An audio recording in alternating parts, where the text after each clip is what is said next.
Hi, my name is Raquel Ward, and I welcome you to today's session, The Future of Learning is Now, Tools, Tips, and Technologies for Creating Impactful Learning with Dr. Carl Kopp. Coaching, serving, and helping others often means connecting over distances via learning technologies, which in our age is simultaneously more confusing and more accessible than ever. In today's session, Carl will provide tips, techniques, and practical tools that you can use to deliver online learning experiences that are impactful, meaningful, and potentially life-changing. Dr. Carl Kopp is a professor of instructional technology at Bloomsburg University in Bloomsburg, Pennsylvania, where he teaches instructional game design, gamification classes, and online learning design. He is recognized internationally as an expert in the application of games, game thinking, and gamification to learning.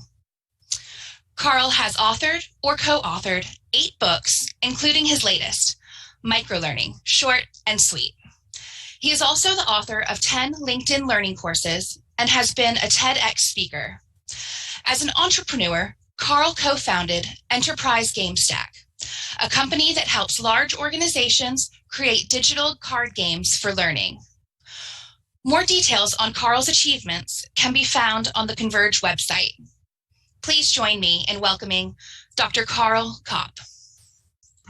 Hey everybody, thanks for coming and looking forward to your questions. And thanks, Raquel, for that great introduction. So enjoy the presentation and feel free to ask questions at any time.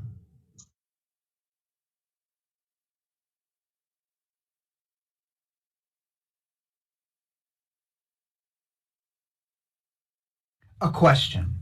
In August 2020, approximately 9 months into the pandemic, how many colleges in the United States do you think had plans to offer their instruction completely online? Was it 10%, 40%, or 70%? The answer may surprise you.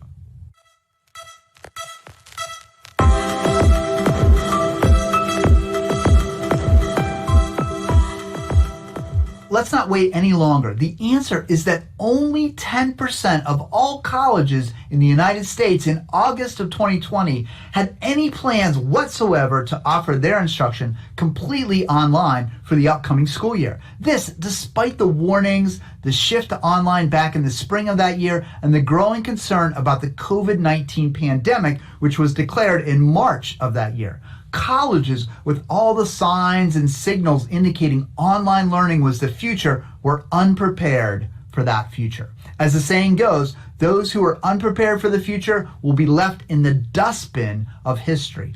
Online learning in education is now no longer the future, it's the present.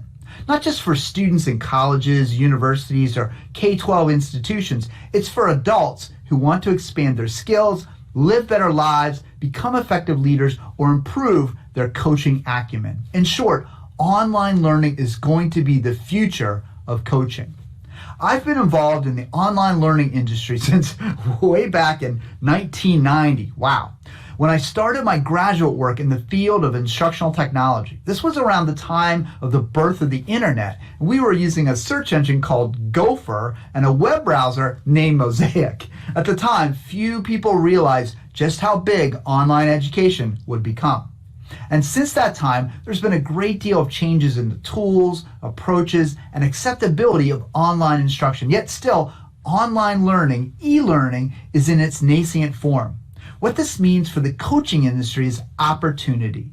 An opportunity to expand your reach, make an impact on more people, and provide evergreen content, ideas, and 24/7 guidance. But it can seem dizzying. There's lots of questions. What technology do you use? How do you get started? What makes good online instruction versus bad online instruction? How do you even distribute the online modules once they're developed? Paradoxically, connecting with people via online learning has never been easier or more confusing, but you can do it. Let's explore the steps, procedures, and technology required to successfully create and distribute online learning modules. In this presentation, I'm going to discuss a 5-step process that's been used successfully to create and distribute engaging, focused online educational sessions. If you want to join the future of online education, this process will provide you with the information, steps, and knowledge necessary to begin delivering impactful online instruction, allowing you to expand your reach and help many people through your digital presence. Here's an overview of what the process is and what we'll be discussing. Scripting your lesson, setting up your studio, enhancing your content, putting it all together, delivering the instruction. Now, the good news is that research indicates a high quality, highly produced video is not required for engaging learners.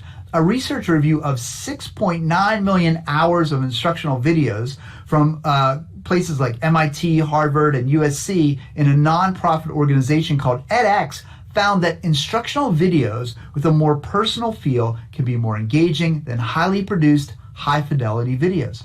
They also found that showing a human face like this, as opposed to only slides, provided a more intimate and personal feel and broke up the monotony of slides and instructional bullet points. In other words, research indicates that online learning should be done in a conversational, friendly tone rather than a formal, didactic tone. From my own personal experience from recording courses for LinkedIn Learning, the producers and directors ask for an informal, friendly tone and allow small mistakes to be included in the final product because those small mistakes add a bit of human connection. If the video is too polished or too slick and no one makes a mistake and no mistakes are evident, it loses its instructional, intimate appeal. This means you don't have to be perfect when creating your online instructional messages, and that should lift a burden from your shoulders. Don't strive for perfection, strive for connection. One more thing before we move on. It should help you to know that research suggests that you record your lessons in an informal setting and that you don't need to invest in big budget studio production equipment. In fact, your smartphone is an excellent recording tool and will be perfectly acceptable as a recording device for the online lessons that you want to create. No need to run out and buy a DSLR camera to start. Get started with your smartphone. That'll be just fine. Now, let's start with the 5-step process. The first step is scripting your lesson. Do you know what makes the best instructional script for an online learning video? Think about it. Write it down. Ponder your answer. Go ahead. I'll wait. The answer? The best instructional scripts solve a problem. To develop an instructional script, think of a problem your clients are wrestling with. Think of a tip or a technique you know that solves that problem or helps them solve the problem. Then provide a path or guidance to solving that particular problem. Keep the problem solving short and concise. People don't have a lot of time, so you don't need to go into a huge dissertation. Rather, you need to be focused and to the point when you present the problem and your method to address the problem. The design of your video should not be more than 5 minutes long. Research has shown that from a learning perspective, video length is a significant factor in learner engagement. Strive for a video no longer than 5 minutes. If you need to create a longer video like this keynote, break it up into sections. You'll notice that when a new section is started, we break it up by a visual divide, telling you which of the 5 steps we're addressing. So your script needs to solve a problem and it needs to be no longer than 5 minutes. But how do you actually write the script? Well, think of YouTube.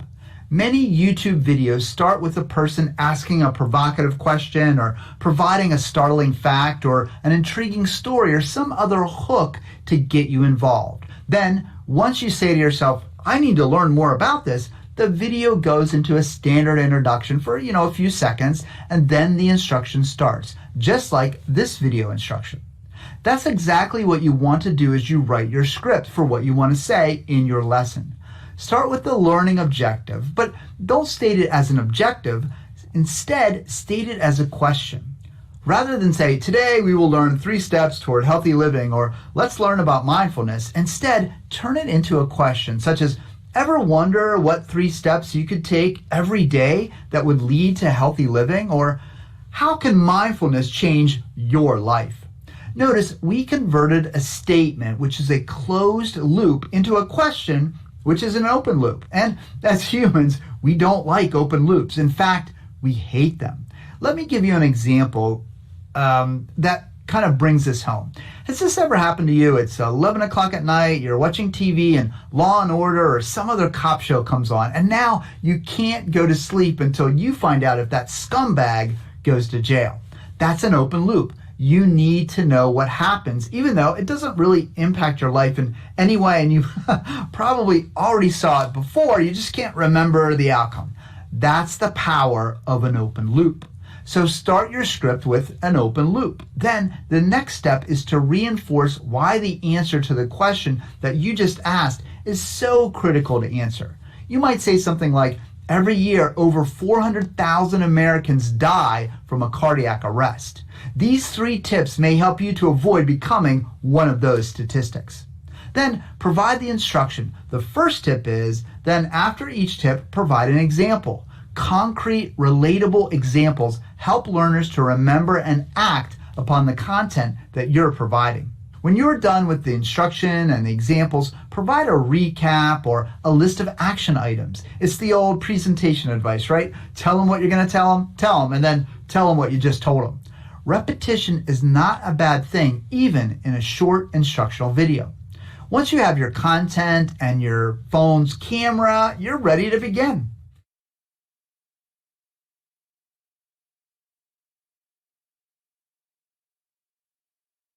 As you can imagine, if you want to deliver a dynamic online learning session, one of the things you have to do is nail the lighting, audio, and camera. You've got to get those elements right. So here are some tips for helping to ensure your audio and video is effective in transmitting your message. First, focus on good quality audio. Even though you're going to be appearing on the camera and learners will see your face and whatever's in the background, audio is the most important. In my experience, learners will tolerate poor or grainy video for much longer than they'll tolerate poor, scratchy audio or audio that sounds like you're underwater or in the middle of a crowd. The good news is, again, your smartphone does a pretty good job with audio. The quality is often good enough for an effective instructional message. But you do need to be aware of some potential audio pitfalls and avoid these pitfalls whenever possible. First, record in an area that does not have a lot of noise. A basement can seem like the perfect place because it's usually pretty quiet. But be aware, if you've got utilities running in the background, like the air conditioner or a forced air furnace, those constant white noise types of sounds are horrible to listen to, and you might not hear them as you're recording. So be careful that those items cannot be picked up on the smartphone's mic. Also, sometimes people walking above you will be picked up on the mic, and even the high-pitched hum of a light bulb that's about to burn out can mess up an otherwise good-sounding lesson. If you want to move upstairs, watch out for the dishwasher running in the background, kids yelling, dogs, or fire trucks going by your house responding to a call. All can be distracting for a lesson. It's usually quietest at my house in the morning, and that's a good time to record. Find a quiet place with no background noise and grab your smartphone, and you'll be ready to create online instruction. And now that you've found a quiet place, the next thing you want to think about is good lighting. Too many times I've seen instructors who appear to be a dark silhouette of themselves. This is because they have the light source behind them. This is not a good thing to do. You want the light source in front of you. You want it in front of you because it gives you the best possible look. If it's on the side, it can cast shadows and you'll look dark in some places and too light or too hot in others. So get a light for in front of your screen. The best place is to sit in front of a window on an overcast day. The light that comes through is usually pretty good. But unfortunately, Mother Nature doesn't always cooperate with the best lighting when you want to record, right? She doesn't always pop up a cloudy day. So the next best thing is to record in a place with an artificial light and create your own lighting effects, which fortunately is now easier than ever. There are now lights called ring lights that are circular, that are small and can be placed around your smartphone or camera. They're typically adjustable so you can brighten and dim as necessary, and it can provide you with that even light from the front. But a word of caution, a ring light does show a white circle in your pupil, which will be seen on screen, and they do take some getting used to because it's kind of bright there. So take some time before your session to experiment with the right lighting for your ring light. But the time you experiment is worth it. It will really help you to look your best. When I first started out, I just used lamps that we had around the house and kind of experimented with the shades on and off and put the shade on, put the shade off, till I finally got the right lighting. So you don't have to buy a ring light or any lights. We've already talked about using your smartphone's camera and video capability, and if you get the lighting right and have decent sound, you'll create a video that is of good enough quality to share as an educational offering. But there's one more thing to think about with the smartphone camera. You don't want to be too close to your smartphone. If you're too close to the smartphone, it will distort your face. It's best to be about 2 feet away, which is about your arm's length distance, and watch the space above your head. You want a little bit of space, but not too much. Also, you want to be as centered as possible in the frame. And all those things, the lights, camera, and the audio, are really the basics of setting up a quick, cheap studio, which can be really helpful.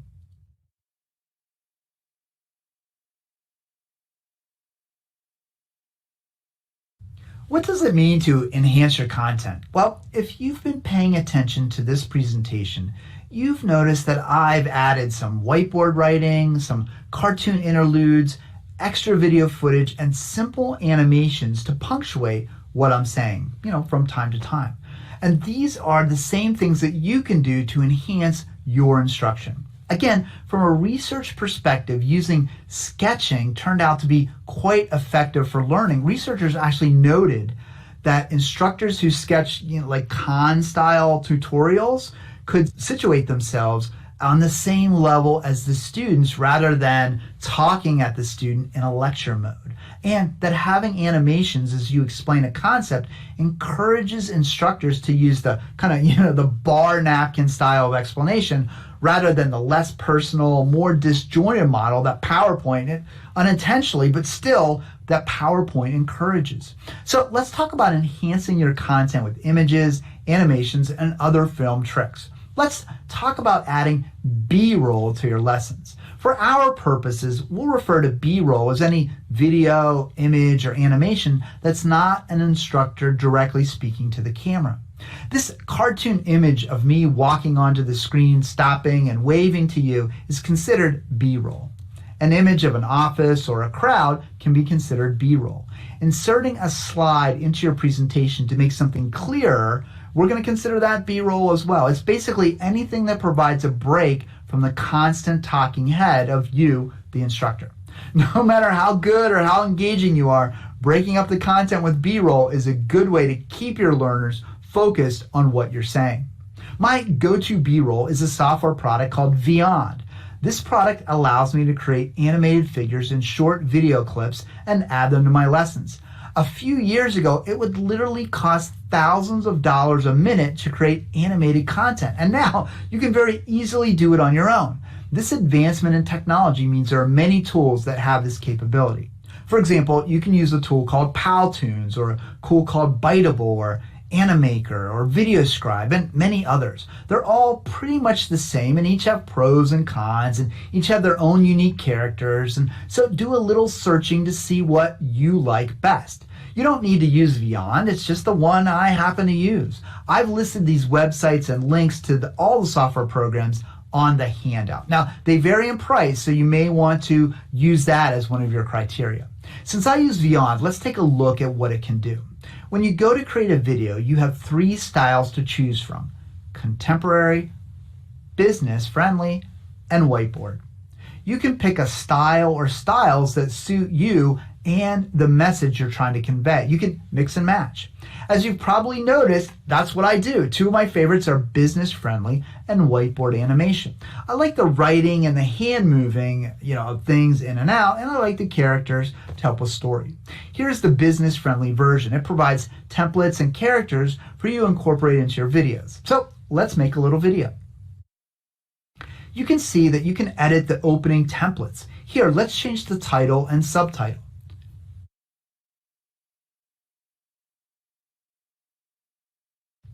Now let's add a scene or two using the template function.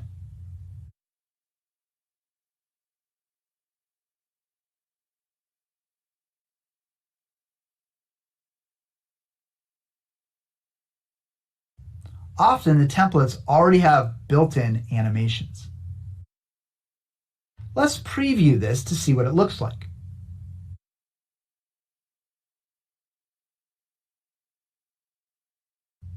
Now you can even change out characters. Using Beyond, I created a version of myself that can be inserted into scenes just like this. You can also change expressions or actions. Here's some examples.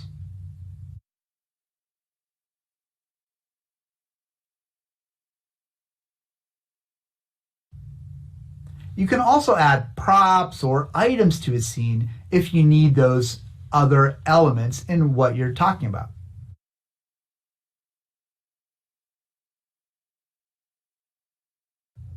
Here's how you can add some hand motions and writing as well.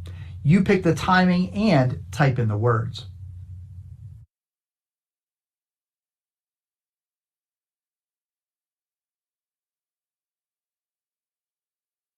Here's what a finished video might look like after I've changed out some of the characters, added some speech bubbles, and mixed in some hand motions and writing.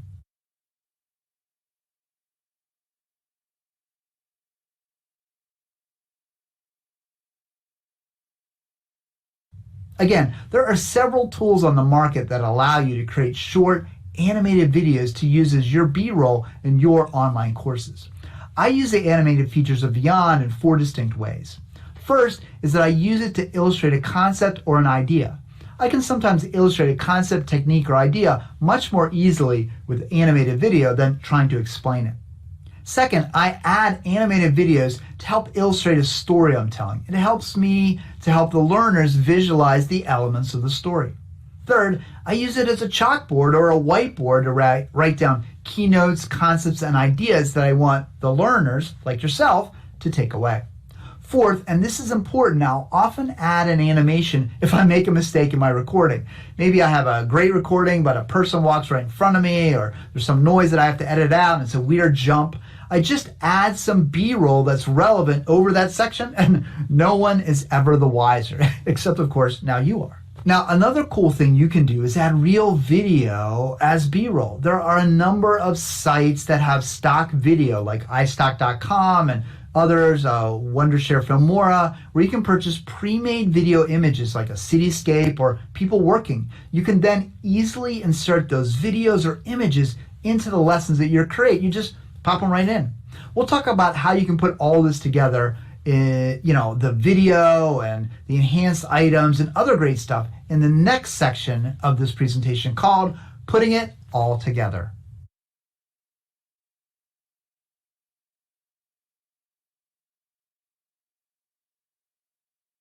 Here we are. We've shot all the video and we're looking professional. We're looking good. We've created the enhanced items in the B-roll and we're ready for what's known as post-production.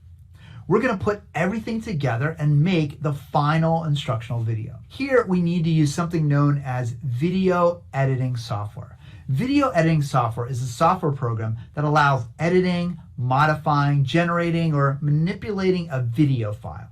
With video editing software, you can remove sections of the video that didn't work out well. You can cut and rearrange a video to give it a better flow, or add effects, or integrate other clips, the B-roll, to make it more interesting and engaging. Again, like with everything I've discussed so far, there are many different video editing software programs, and I can only tell you about the tool that I use, but there are many, many more. I use a tool called Wondershare's Filmora, which you can try for free, and then if you like it, you can purchase it for about $70, which in my opinion is money very well spent. But alternatives to Filmora include PowerDirect, Adobe Premiere, and Pinnacle Studio, just to name a few. Most of them offer free trials or downloads, so you can experiment with a few of them to see which one you like best. Often it comes down to your comfort level with the software. With Filmora, the opening screen might look a little intimidating, but it's really pretty simple. On the left side of the screen is where you can drop in video that you created on your smartphone. After you've imported all the assets you want to use in your video, then take the video and slide it down to the timeline. Other assets are added in a very similar manner, so you can fill up your kind of studio and draw them down. Once you do that, you can start making edits such as adjusting the volume within the timeline.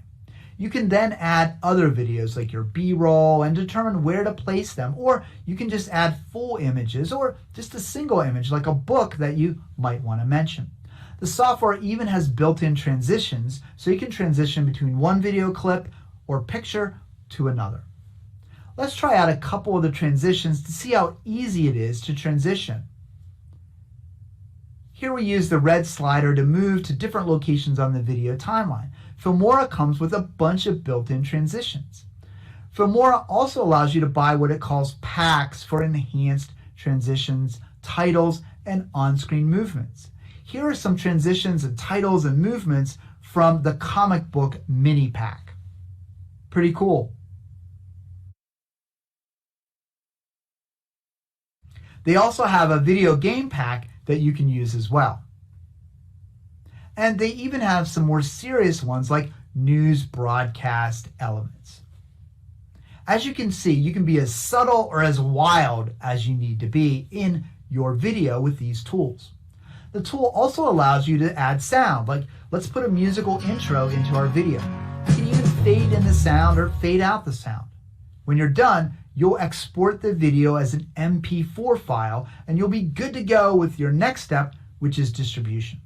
In conclusion, the idea is that Filmora or other video editing software provides you with a simple tool for adding cinematic elements to your lessons. They level up your instructional videos from something you created on a smartphone to high quality offerings that reflect the future of online learning and position you as a learning professional.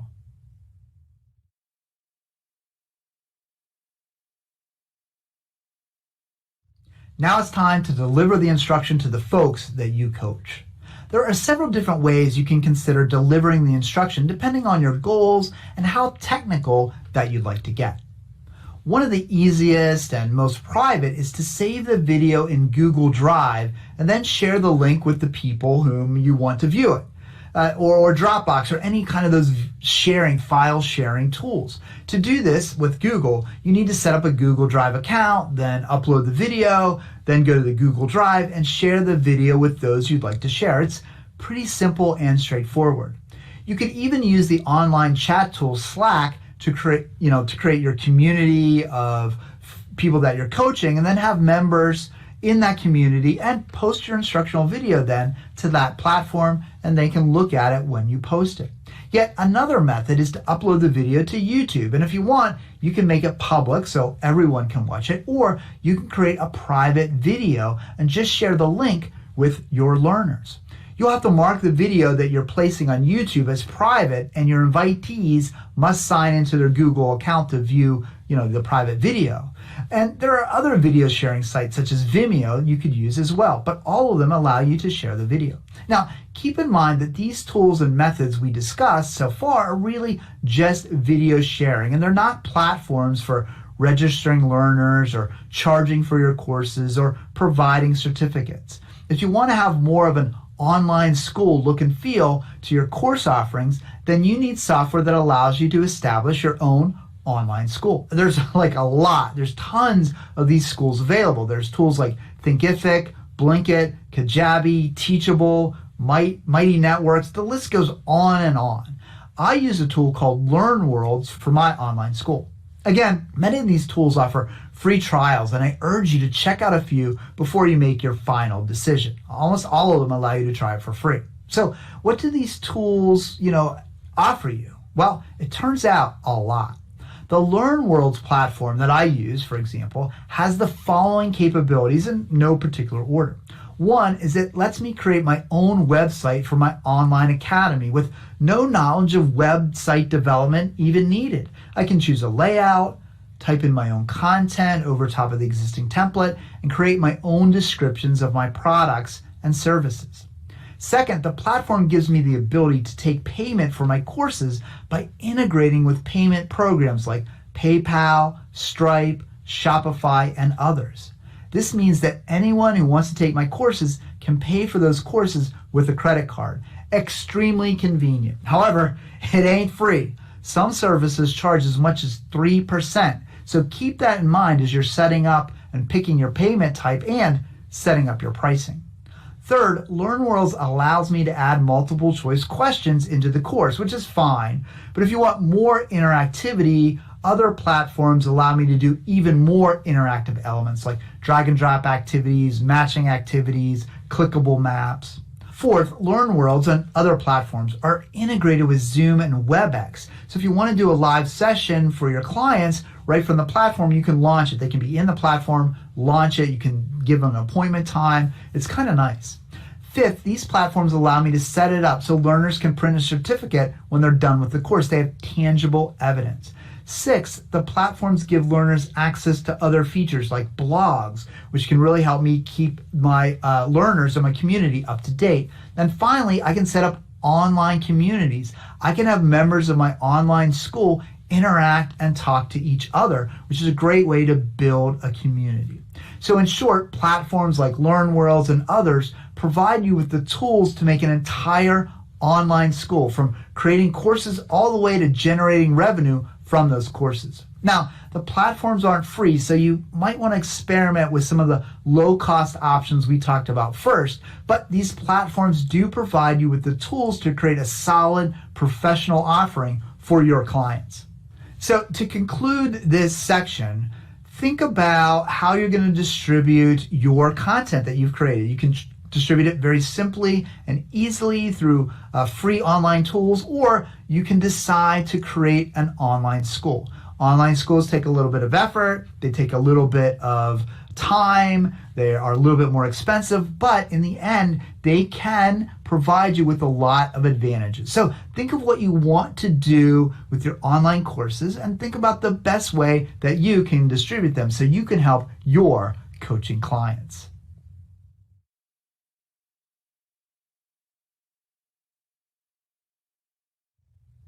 We've covered a lot. The good news is that if you miss something, you can go back and watch it again. That's one of the advantages, one of the core advantages of online video-based instruction. And as the world grows more hectic and complex, the need for quality educational sessions will keep increasing. Fortunately, the technology will also become more and more accessible. You can achieve success by following the 5 steps outlined in this presentation. Remember, the steps are scripting your lesson, setting up your studio, enhancing your content, and putting it all together, and then delivering the instruction. Now that you have the tools, guidance, and know-how to become part of the future of online learning, the next step is up to you. You might want to start simply and post a few videos on YouTube and offer them for free to help showcase your services. Then think about how you can integrate online learning into your paid services that clients can use and benefit from. And then finally, you might want to think about launching your own online school. All of that is possible with the tools and techniques we've laid out in this session. It's not about perfection, it's about connection. I wish you the best of luck as you participate in the future of online education. And as you forge your own future, remember always to play, learn, and have fun.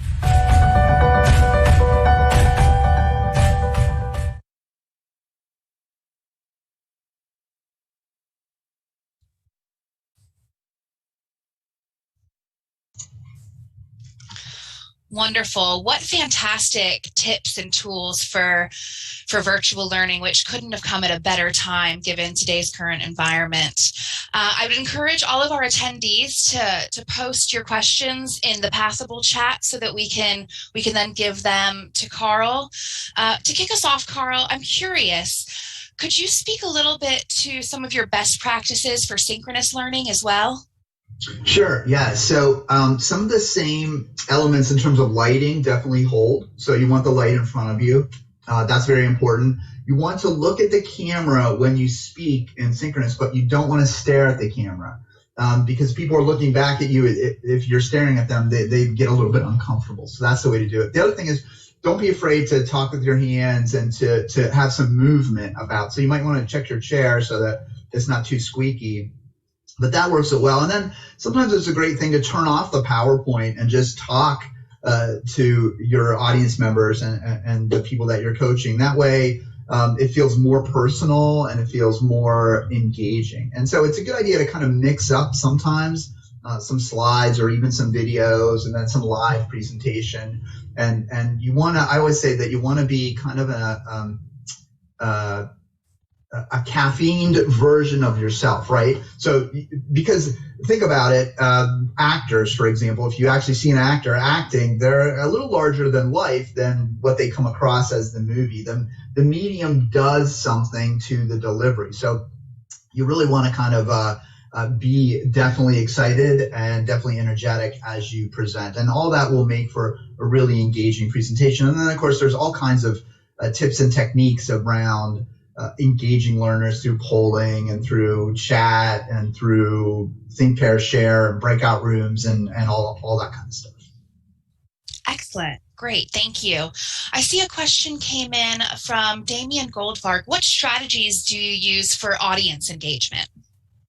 So one of the things that I like to do is I like to think of it as the learner's journey, right? So you want to have an arc, what we call a curve of interest. So I like to start out with questions, thought-provoking questions to get the learners thinking about it and what could be the answer.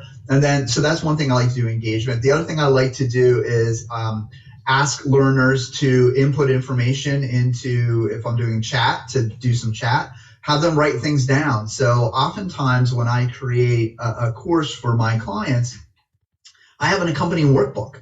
And I refer to the workbook and I'll say, I want you to write in your workbook. Go ahead, I'll wait.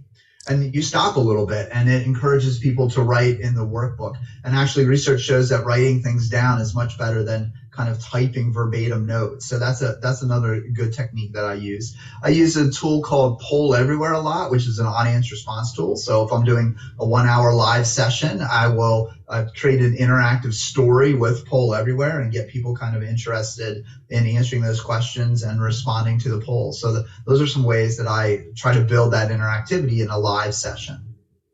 Okay, great. Thank you for that. Let's see.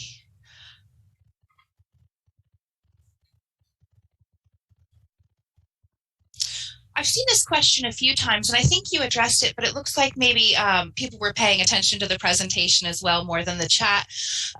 There's some questions about ring lights and the reflection on glasses. Do you have, I think you put some, I know that happens. I think you put some tips in there on ways to kind of mitigate that. Could you share those with us? Right. So a couple ideas. So I don't have a ring light in front of me now. I have a desk light that's up. So if you can put a light up above you that can show down, it won't necessarily get into your glasses, although it helps if you have a hat or hair so that you're not like, so, you know, there's trade-offs, right? So I've got a little shiny spot, I could put makeup on or whatever. But so you need to think about that. And sometimes having the lights beside you work. And the other thing, a former student of mine taught me this, is actually I was thinking at one point, put the lights further away from me, there'd be less reflection. Actually, the closer they are, if they kind of fill up the whole scene, that can be used. But if you want to really avoid ring light altogether, what you should do is not buy ring lights. You should get studio lights, which are not very expensive either, and put them beside you, and then have them shine. You use what's called a 3-point lighting system. So you have what's called a hair light, a backlight, a side light, and kind of working with the light that way.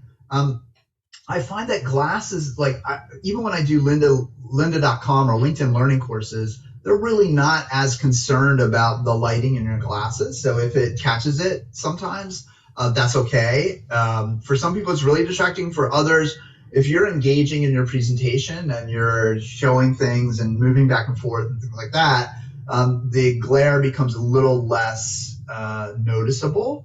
And the content becomes a little bit more front stage. And that's kind of really what you want to go for. You can also get anti-glare coating on your glasses. That can help. The best is if you have natural light. If you can sit in front of your window and have natural light come in, it's awesome. But Mother Nature doesn't always cooperate when you want to record.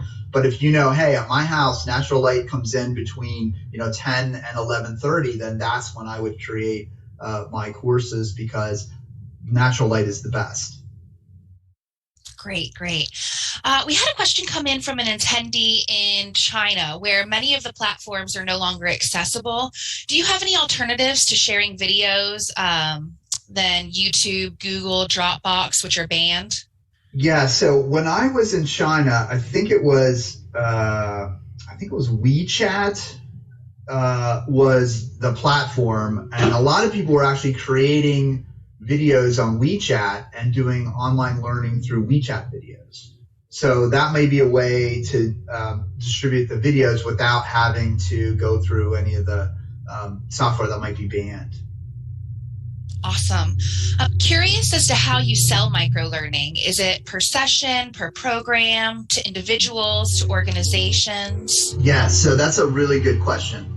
So one of the things that I do, probably hear the lawn mowing now. One of the things that I do is I actually have a community, and I have people subscribe to the community, and then through that subscription, they get microlearning. So that does a couple things. One is they're not paying course by course by course. They don't feel kind of nickeled and dimed. And it's getting harder and harder to sell courses just kind of to the general market. What I found to be most effective is if you have a client base, sell the courses to the client base. And I usually sell by course. If I don't do the community, I sell by course. And then when they purchase that course, then ask them at the end of the course, hey, tell your friends about this course if you enjoyed it. If you didn't enjoy it, tell me about it, and we'll fix it.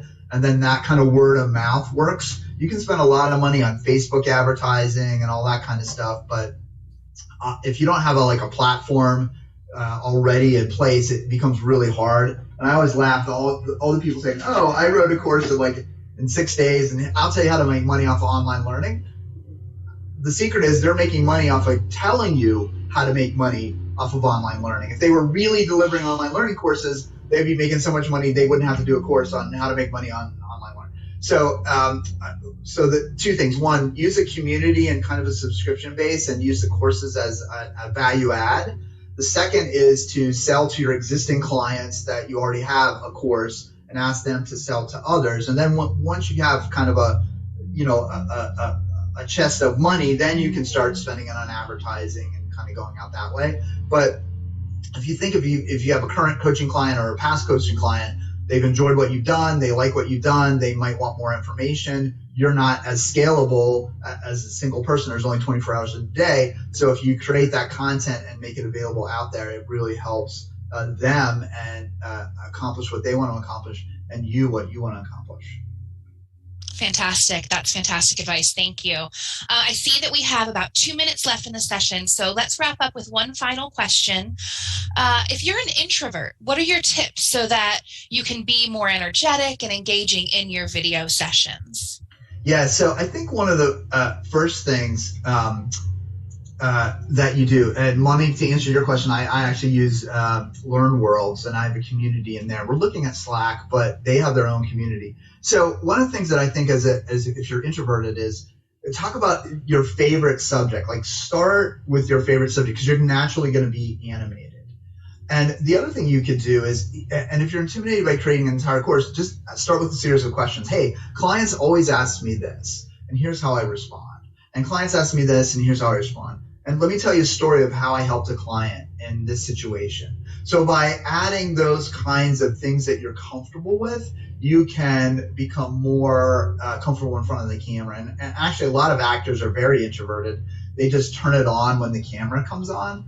And so I say, you don't have to do that. You have to be a little bit of an exaggerated, caffeine version of yourself, but you also have to be true to yourself. You can't put on a persona that's not you. People see through that right away. So what you want to do is start out with really enthusiastic subjects that you really like, and that will guide you to more and more subjects. And then let the clients ask them what they want to know, what would help them, what kind of information would help them, and then create the courses around that. I really found, for me, I have some friends that are selling courses and things like that, and they're like, well, kind of having trouble starting and all that. Again, start with the community. Start with a small group of people that are really super fans.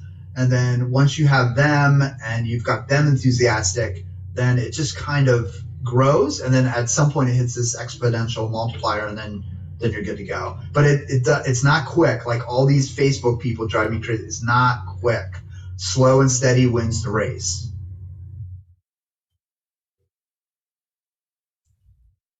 Great. Thank you so much for that.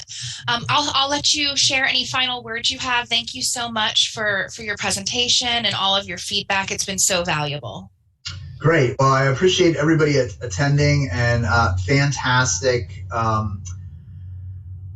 questions and conferences and everything like that. Somebody asked about the handout. The handout's right there on the Pathable platform. But what I want to say is, take what you're passionate about and interested in and create a course. And maybe the course doesn't sell 1 million copies, but now you have something to give to your clients. Now you have something to show how much you can present. Now you have something to really attract clients and show them what you can do. I mean, the great thing about coaching is your whole purpose is helping other people. And think about how you can multiply your help, and you can multiply it by creating online courses and online communities. So I wish everybody the best of luck. Thank you. And thank you for everyone who attended. There will be access to the chat after this, so I'm sure we'll be able to go through and answer any unanswered questions for you, and appreciate you joining us all today. Thanks again, Thanks, Carl. everybody. Have a great day. Enjoy the rest of the conference.